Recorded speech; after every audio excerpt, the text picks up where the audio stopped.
mostly on an unlimited basis. Now, we're going to start with unlimited consultation. And you're going to see that word a lot, unlimited. We mean literally over and over again. You can be talking to an attorney every day, all day long, and you'll never get a bill. And the attorney that you'll be assigned will always be specialized in the area of law that you need. So if you have a tax problem, they're not going to give you a divorce attorney. That wouldn't make sense. Now I'm going to be going over all these benefits very quickly, because otherwise we'd be here all day.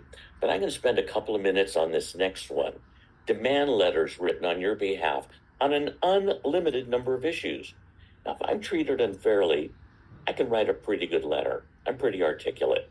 But when someone gets a letter from me on my Captain America stationery, it doesn't get a lot of attention. But when someone gets a letter from your provider law firm at LegalShield, in California, it's Parker Stanbury. Well, the letterhead alone has 54 partner names across the top of it. When someone gets a letter from Parker Stanbury, they don't know it didn't cost you anything. I mean, I didn't even have to pay for the stamp that went on the envelope. But when they get this letter, it's going to appear that you've hired one of the biggest, oldest, scariest law firms in the state to get ready to sue them.